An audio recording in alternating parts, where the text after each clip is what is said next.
wat dink jy? Chanel, wat dink jy? Vriende, wat is jou gedagtes oor hierdie Bybelvers?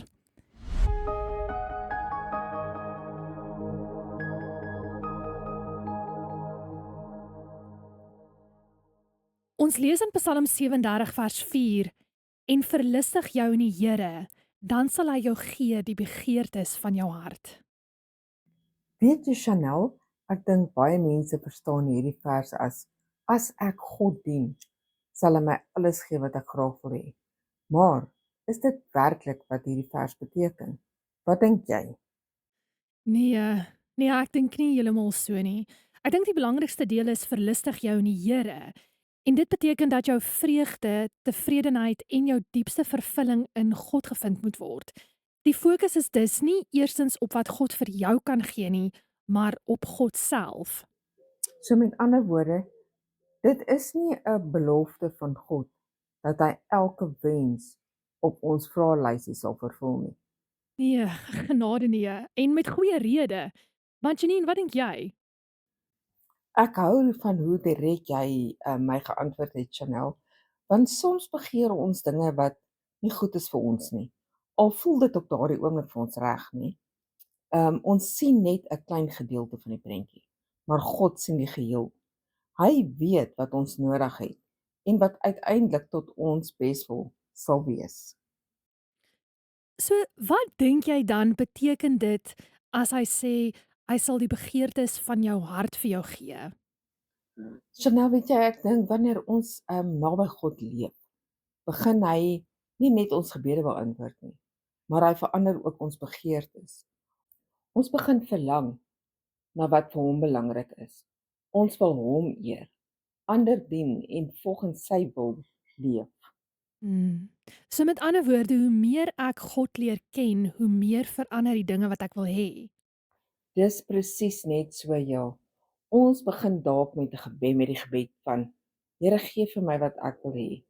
Maar na mate ons verhouding met die Here verdiep, verander dit na Here, leer my om te wil hê wat U vir my wil hê.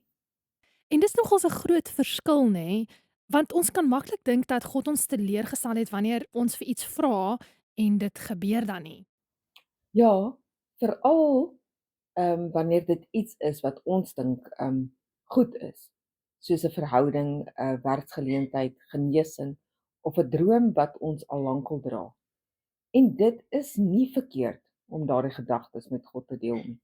Maar geloof beteken dat ons dit in sy hande plaas en hom met die uitkoms vertrou. Of wat dink jy, Chanel? Hmm.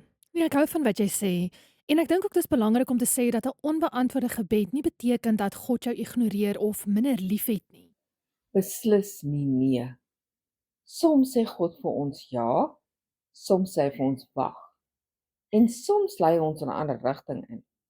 Ons sien dit nie dadelik of onmiddellik nie. Maar ons moet onthou sy antwoord kom uit 'n hart van liefde en wysheid.